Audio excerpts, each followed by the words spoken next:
mira, la intención, aparte de hacer una novela de intriga criminal en la que nos lo pasemos bien, un poco en la línea que siempre intento imprimir, de mucho ritmo, giros de guión, ¿no? Muy entretenida, pero sobre todo con mucho rigor histórico, y también dando a conocer esa etapa menos visibilizada de Granada, que parece que siempre nos quedamos con la época nazarí, y a personajes que a mí me resultan fascinantes y que han pasado también de puntillas por la historia. Ahora hemos hablado de San Juan de la Cruz, porque estamos aquí en el Carmen de los Mártires, pero la gran protagonista es Sorana de Jesús, la capitana de las prioras, que fue una mujer que lideró esa orden, que yo creo que en cualquier sitio donde hubiera caído habría hecho algo grande, ¿no? Porque ella sola en el siglo XVI se pateó toda Europa fundando conventos de esa orden en la que creía, y luchó, estuvo encerrada y luchó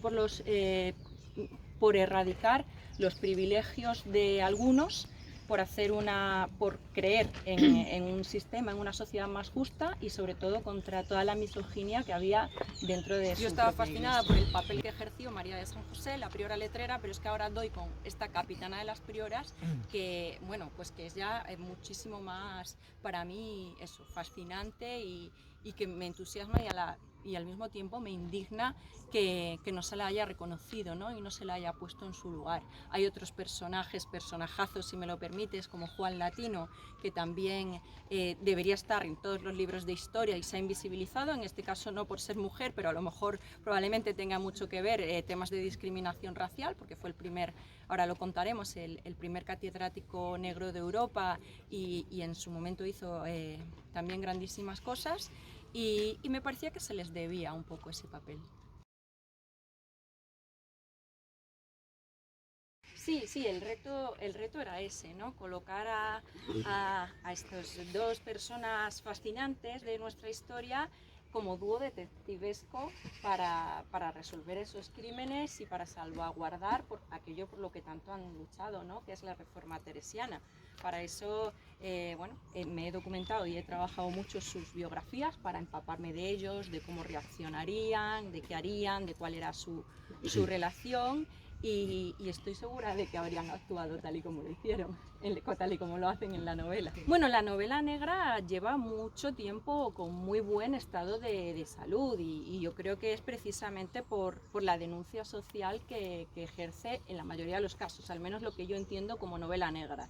Sí, hay crímenes, se entretiene, nos lleva, queremos resolverlos antes que los propios personajes, y eso siempre pues llama mucho la atención, atrae mucho, pero sobre todo suelen tener esa carga de denuncia social y de visibilizar pues las cosas que no nos gustan del mundo en que vivimos. Si además le sumamos el contexto histórico, pues refrescamos y aprendemos de nuestro propio pasado, ¿no? Y eso también suma.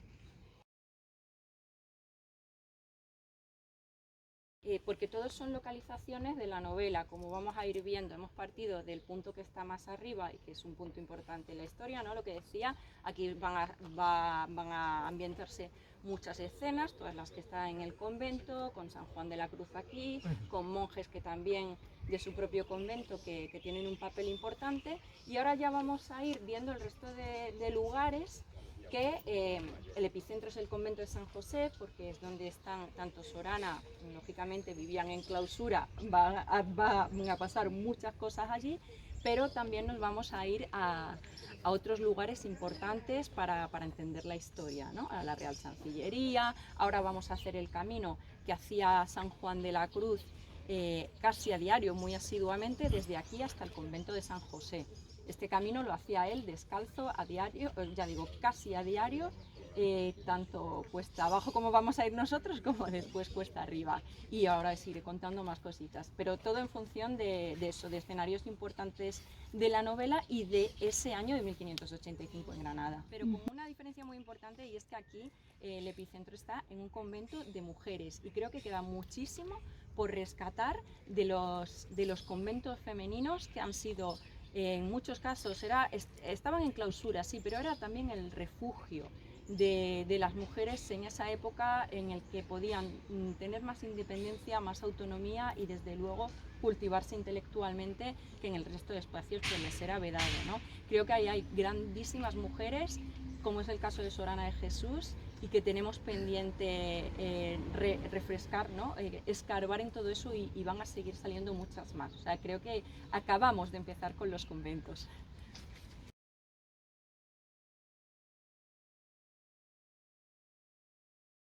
Desde luego yo creo que le van a entrar muchas ganas de patearla y de hacer la ruta que vamos a hacer nosotros hoy. Al principio de la novela encontréis un mapa de la época con las localizaciones más importantes que nos ayudan también a ubicarnos y desde luego quien la conozca la va a sentir muy reconocida, pero quien no la conozca pues también va a querer hacer conocer un poco esos lugares que aún perduran en su gran mayoría. La Capitana está ambientada en el año del Señor de 1585, aquí en Granada. La anterior novela que publiqué era mi primera novela histórica criminal, ¿no? Ya llevaba 10 novelas a las espaldas criminales, pero esta era la primera en la que ya me metía en nuestro pasado, en el siglo XVI, en ese caso en Sevilla. Está ambientada en 1580, ahora nos vamos a 1585 y a Granada, aunque es la misma época, la situación es absolutamente diferente, que era una de las cosas que a mí me fascinaba, porque mientras que en Sevilla nos encontrábamos una situación muy boyante, una ciudad que había crecido, las mansiones palaciegas salían como setas, había muchísimo dinero, era casi el epicentro del mundo viejo y nuevo mundo en esos momentos, y sin embargo en Granada nos vamos a encontrar, ya digo, la situación opuesta. Granada ha sido reconquistada por el cristianismo en 1492, los reyes católicos y los que le han sucedido después, especialmente Carlos V, también Fernando II, han intentado, Felipe II, perdón, han intentado que esto fuera el bastión de la cristiandad, entonces han hecho grandísimas infraestructuras, pero también han ahogado mucho a los moriscos, ha habido mucho conflicto, ha habido una serie de, sobre todo la batalla de las Alpujarras del 1568 al 71, esto ha conllevado que expulsen a la gran mayoría de la población morisca.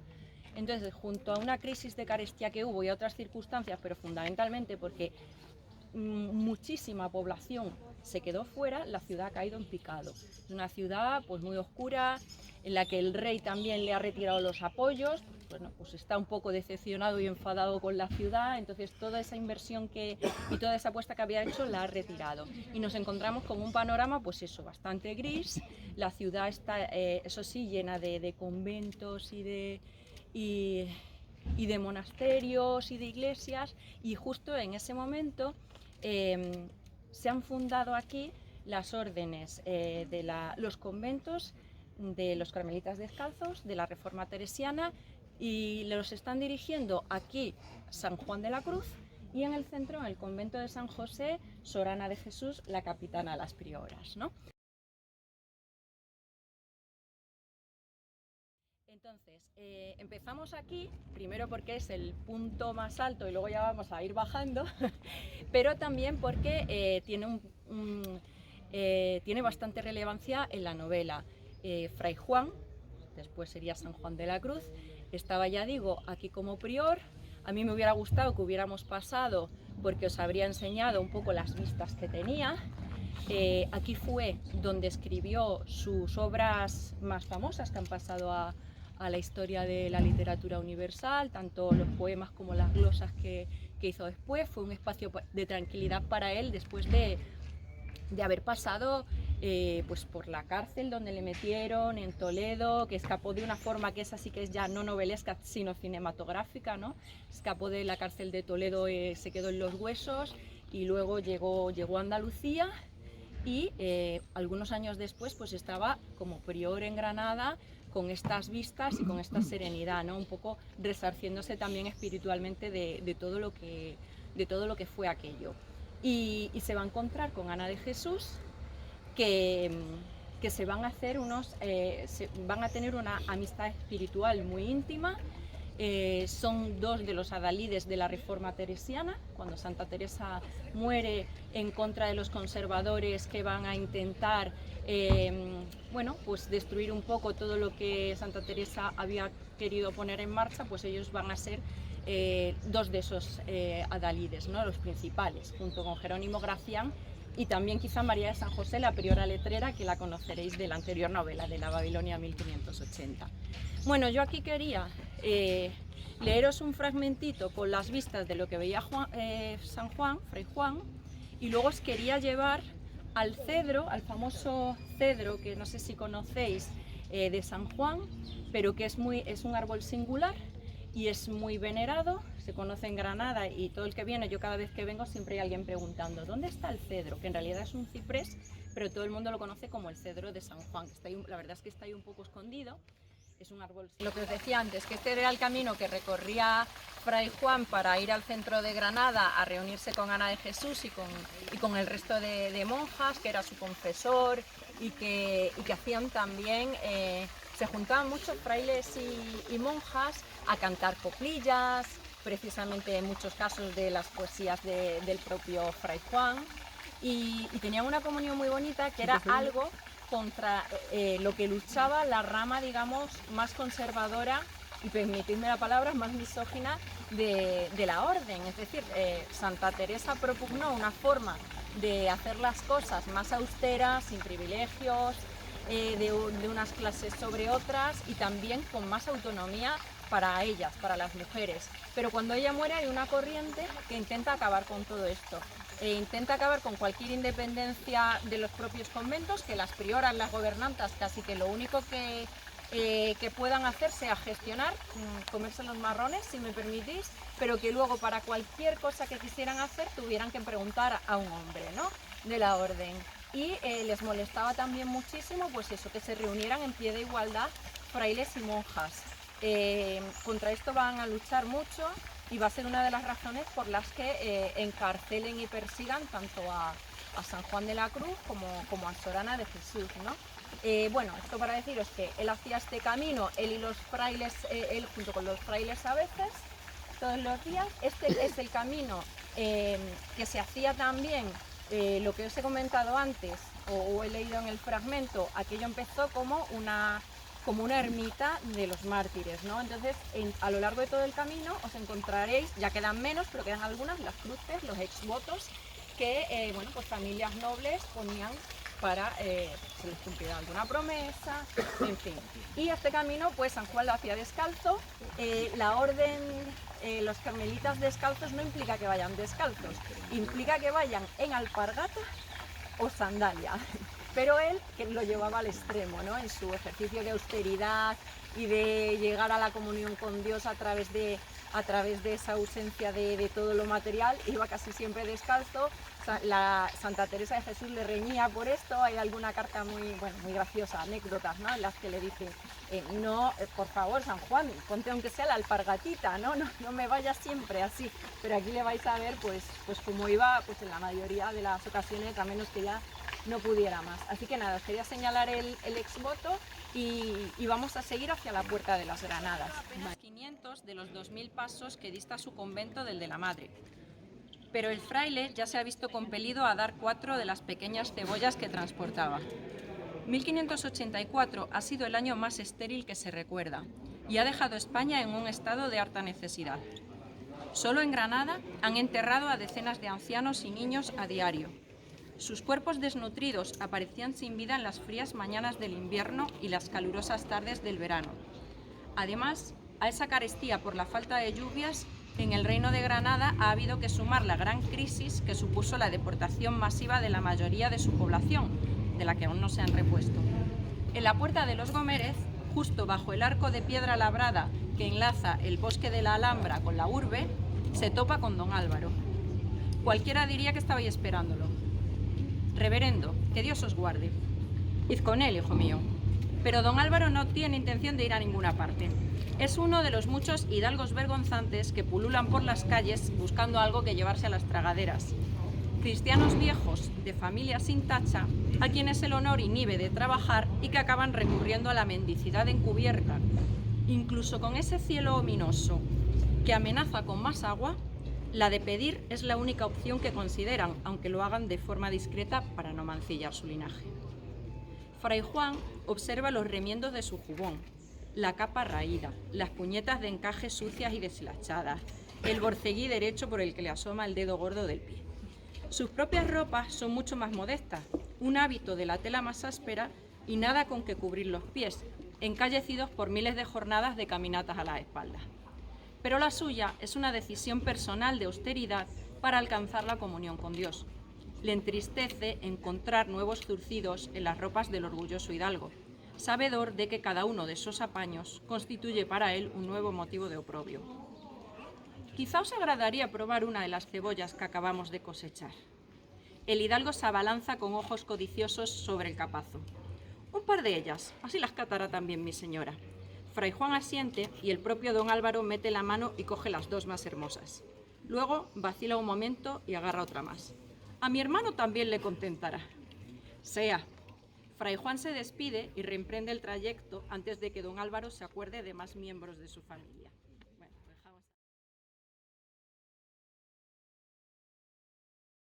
de aquí. La Real Chancillería también tiene un papel muy importante en la historia. De hecho, aquí vamos a visitar las cárceles, no nosotros, algún personaje, visitar bastante bien las cárceles, que por cierto esta calle se llama Cárcel Alta porque aquí estaba la cárcel de la Real Chancillería. Tenemos Cárcel Baja en el centro, un poco más adelante, que era la de, digamos, los delincuentes de baja realea. Al principio era la cárcel, digamos, oficial, pero cuando ya se crea la Real Chancillería, los delincuentes con delitos de mayor gravedad están aquí, en Cárcel Alta, en las dependencias aquí atrás, mientras que los de delitos menos graves están en Cárcel Baja, que bueno, los que sois de Granada o conocéis Granada, pues estáis hartos de pasar por ambas, ¿no? Se llevaban directamente, pero normalmente de apelación. Yo, como sabéis, soy jurista, aunque ahora me dedico a tiempo completo a estas tramas y estas cosas, pero la verdad que me apasiona y me apasionó mucho ver cómo funcionaba la justicia en aquella época, que no difiere tanto a cómo funciona ahora, cómo se montaba todo el sistema de los oidores, los alcaldes del crimen, ¿no? Hay otro personaje que es un alcalde del crimen, digamos que los oidores eran los jueces de lo civil y los alcaldes del crimen de lo penal, ¿no? Y bueno, pues como vamos a tener tramas de asesinato, pues vamos a entrar aquí con alcaldes del crimen y con el propio presidente de la Chancillería, pues que va a meter las manos en la masa hasta el final. Era de la familia Granada Venegas, que eran descendientes directos de la familia de los nazaríes, de la familia real nazarí, pero que se cristianizaron hasta el punto de, pues, por ejemplo, participar en intentar sofocar la rebelión de las Alpujarras a favor de los cristianos, ¿no? Se pasaron al otro bando de todas, vamos a decir.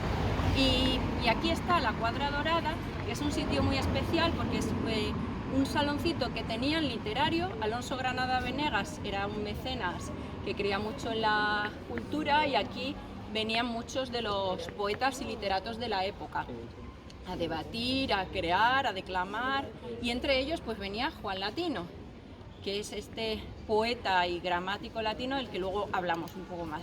Entonces simplemente vamos a subir porque quiero que veáis la Cuadra Dorada, que es muy espectacular, y seguimos, que está aquí ya el literato, ¿vale? Se reunían en la época y claro, yo no lo podía dejar escapar, entonces en algún momento pues Juan Latino, aunque en la novela ya tiene 60 y pico años, pero cuando era joven la frecuentó mucho más y en un momento en el que necesita un poco esa paz, pues se viene y así pues tengo la oportunidad de meter a algunos escritores de la época, como Luis Barahona de Soto, Alonso Granada Venegas, ¿no? El mecenas de esto, y alguna poeta que ficciono, porque seguro que la subo aunque no nos han llegado, ¿no? Como Beatriz, que me nombrabais. No sé si leeros. Dice: asciende junto a Barahona por la escalera que conduce a la emblemática sala, cuyo sobrenombre hace referencia a los tonos áureos de su artesonado que reúne las hazañas y efigies en bajorrelieve de aquellos que lucharon por la unidad de España. Alarico, Hermenegildo, Recaredo o los Reyes Católicos son algunos de los homenajeados. Si echáis un rato los podréis ir encontrando. Uno podría acarrearse una dolencia en la cerviz admirando la belleza de toda esa talla que cubre el techo. Si prefiere ahorrársela, puede contemplar los frescos de las paredes, donde héroes de la guerra son también reconocidos. Y entre tanto arte de escultores y pintores, se han creado con el intelecto y la pluma algunas obras que pasarán, Latino no tiene duda de ello, a la historia de estas tierras, tanto como los belicosos reyes que las pelearon y gobernaron. Pues nada, que es un lugar muy bonito también. Bueno, hemos venido por la calle Capitanía, que parecía un guiño magnífico para la novela, por la Capitana o incluso por el Gran Capitán, que estas son las antiguas casas del Gran Capitán. Pero la verdad es que es mucho menos literario porque aquí está la Capitanía General, ¿no? De hecho, forma parte la calle Capitanía de toda esa pared de la Capitanía General. Pero nos centramos aquí, nos centramos en las antiguas casas del Gran Capitán. El Gran Capitán, reconocidísimo en Granada y fuera de ella, pues tiene un papel importante aquí y sobre todo lo tiene su nieto, Gonzalo Fernández de Córdoba. Se llamaba exactamente igual que el abuelo. Fundan aquí en 1582, hay una serie de nobles, la orden teresiana, la reforma teresiana, ¿no?, de las descalzas ya ha empezado a coger peso. Cada vez más ciudades quieren tener un convento de descalzas de la Madre Teresa en su ciudad, entonces aquí hay un movimiento importante de la nobleza para que se funde. Había ya muchísimos conventos y muchísimas órdenes, pero querían tener a las descalzas, querían tener la orden de la Reforma Teresiana, ¿no? Entonces se le manda el mensaje a la Madre Teresa, pero ella decide por primera y única vez que no va a fundar ella y no va a ponerse como priora de un convento que empieza, sino que va a delegar en Sorana de Jesús, ¿vale? Es el único convento que en vida de Santa Teresa de Jesús no lo funda ella, sino que lo funda otra persona, que es nuestra capitana, ¿no? Luego ya ella muere al poco, Santa Teresa muere a finales de 1582 y ahí ya sí que va a coger mucho más. Era una mujer tenaz, muy emprendedora, muy de armas tomar, ¿no? Muy pragmática. Entonces nada, le manda a fundar. Se vienen desde Beas de Segura y desde otra serie de lugares, porque Santa Teresa se metía en todo, ¿no? Delegaba muy poquita, delegó esto, pero dentro de eso lo tenía todo muy controlado. Nombró a otras monjas, dijo, de Ávila va a venir esta, de Sevilla va a venir esta, lo organizó. Ana de Peñalosa las acoge en su casa, que ahora la vamos a ver, está aquí a la vuelta, y durante unos meses. Allí pasan ya muchísima hambre las hermanas, porque esta es otra anécdota curiosa. Como estaban en un palacio, la gente se pensaba que no les faltaba de nada, pero claro, Ana de Peñalosa no tenía para dar de comer a todas esas monjas. Cuando estaban aquí, pues quieras que no, alguna noble les traía algo, les daban limosnas, pero cuando estaban ahí nadie les daba nada, dando por supuesto que estaban mejor que en brazos. Entonces ahí lo pasaron muy mal. De ahí se fueron a la calle Elvira, alquilaron allí también un edificio que estuvieron un tiempo y luego ya por fin, claro, lo que buscaban es una estabilidad. El mercado inmobiliario estaba tan fatal como ahora, pero consiguen ya hacerse con las casas del Gran Capitán. Están en ruinas, tienen que invertir bastante en ellas también. Durante esto, la casa del Gran Capitán, y luego está la iglesia del San José, que está anexa, que la compran un poquito después, ¿vale? Durante esos años, del 1580 entre el 84 y el 85, en el 84 ya llegan y ella se sigue así, aquí sigue habiendo monjas de clausura. Yo conseguí después de mucho esfuerzo que me dejaran entrar, después de muchos contactos, de que era una persona fiable y bueno, largas conversaciones con ellas en el locutorio. Y la verdad es que es digno de ver porque ellas conservan la parte de desván donde San Juan daba las misas a las monjas antes de que hubiera iglesia, que para ellas es un retiro de espiritualidad todavía, y tienen como una especie de pequeño museo representando las celdas de entonces y todo con elementos conservados del siglo XVI, pero que no visita nadie, ¿no? Lo tienen ahí. De hecho, como anécdota también, ellas suben una vez al año a esa pequeña sala donde San Juan de la Cruz da misa, que es el 1 de enero, para hacer una chocolatada ahí. El resto del tiempo ellas viven en las celdas, que ahora sí es una mansión, o sea, esto está, es digno de ver, ¿no? Bueno, las celdas son austeras, por supuesto, pero que es un gran palacio. Pero se permiten ese divertimento o esa tradición, mejor dicho, el 1 de enero, porque les infunde de toda esa paz de San Juan, que estuvo ahí dando misas, y bueno, pues es una forma bonita de empezar el año. Aquí ya digo, no se puede entrar en el convento muy difícilmente, en la iglesia si se pide permiso sí, bueno, y aquí también obviamente, bueno, sabéis que el primero de los asesinatos tiene lugar aquí en el claustro, los demás ya no lo cuento por si acaso, en la iglesia también va a haber bastante drama criminal y bueno, un punto de referencia porque al final es donde están en clausura tanto la propia Sorana, que sí que algunas veces pues sale para hacer gestiones necesarias para resolver estos crímenes, no le queda ya más remedio, aunque sin la autorización del varón de turno, pero sale, pero la mayoría del resto de las monjas pues también es aquí donde sucede la acción y un poco de ese judanis, ¿no? De ¿qué ha pasado aquí? Alguna tiene que tener algo que ver, porque esto está muy bien cerrado y aquí no entra nadie, ¿no? Y bueno, no sé si...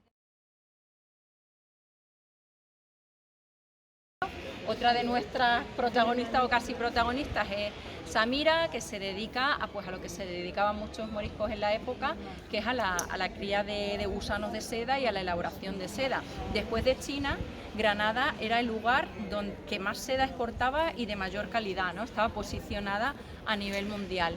Y esta, bueno, pues la alcaicería era una de las calles donde se vendía, ¿no? De ahí el nombre, toda esa elaboración de la seda, y también pues vamos a compartir mucho toda esa vida, ¿no? De los gusanos, cómo se hace el proceso, va a estar ahí. Y ya que nos caía de paso, pues mira, otro guiño. Aquí tenemos la catedral que se estaba construyendo en ese momento, no estaba construido, bueno, empezó en 1500 y poco, pero fue poco a poco. La comenzó Diego de Siloé, que es un referente que os encontraréis por todas partes. De hecho, el Pilar del Toro estaba en la Plaza Nueva, pero no nos hemos parado, también lo hizo Diego de Siloé. Y nada, y aquí está la Curia, que era el primer lugar donde se ubicó la universidad. Os hablo un poquito de la Juan época, poeta y gramático, con una historia que a mí me sedujo desde el principio y que no entendía. Aquí quizá en Granada sí es más conocido, pero fuera pues no es alguien que la mayoría de la gente el nombre no le dice nada. Fue poeta, gramático, el primer catedrático negro de Europa, pero él partió de ser esclavo. Él era el esclavo de Gonzalo Fernández de Córdoba, el nieto del gran capitán. Les pusieron juntos desde niños, tenía uno o dos añitos más que Gonzalo, entonces se hicieron íntimos amigos. Mientras que Gonzalo se daba más a las cosas de la guerra, las armas, todos los juegos más relacionados con eso, a él se le daban muy bien las letras, ¿no? Y se ayudaban entre sí, uno con las cosas más físicas y el otro con las más intelectuales. Cuando Gonzalo comienza a dar clases, que es algo que hacía cualquier noble, claro, que eran los que se podían permitir estudiar, Juan se queda siempre a las puertas escuchando las lecciones. Bueno, todo esto acaba con que Gonzalo le acaba manumitiendo, es decir, liberando como esclavo, además le da una gran dote para que pueda constituirse, comprarse una buena casa palaciega y pueda casarse con Ana de Carleval, que era una noble de aquí de Granada de la que se había enamorado. Es decir, se salta todos los prejuicios y todos los obstáculos sociales, ¿no? O alguien que parte de ser esclavo negro de origen etíope. Consiguió ser catedrático y lo que decía antes, el primer catedrático negro de Europa. Pero es que además daba gramática latina a todos los estudiantes de Granada, porque aquí se estudiaba latín y fueras a estudiar medicina, derecho o cualquier cosa, primero, o sea, se estudiaba en latín, con lo cual había que empezar por ahí. Entonces todos los estudiantes que después tendrían cargos importantes habían pasado por él, y la verdad es que era una persona muy querida. Fue reconocido hay referencias de Lope de Vega, de Cervantes a Juan Latino. Hay una cita por ahí en la novela, como dice: Dios me plugue que no seas tan ladino como el negro Juan Latino. Ladino en el buen sentido, ¿no? De espabilado, de intelectual. Y por ejemplo, aparte de poemas de mucho prestigio, y sobre todo en la época, una anécdota que habla también mucho de su influencia es que cuando os decía que el rey se quería llevar de aquí, está muy enfadado con cómo se habían portado en la ciudad, que él quería impulsar con todos esos conflictos, había deportado a los moriscos y había dicho: ya aquí no construyo más, ¿no? Que si catedral, que si hospital real, que si real chancillería, que si universidad, no construyo más. Y aquí sabéis que están enterrados los reyes católicos, sus abuelos se los quería llevar. Pero Juan Latino, con una carta, con su pluma, con su prosa, le convence para que los deje aquí. Si no fuera por Juan Latino, no estarían aquí, estarían en el Escorial, ¿no? Así que, bueno, pues es alguien que fue muy, muy famoso en su día, que se saltó todas las barreras sociales y que no conocíamos. Me fascina que esté en el mismo momento, sea coetáneo de Fray Juan y Sorana, así que seguro que se cruzaron, y en la novela, desde luego,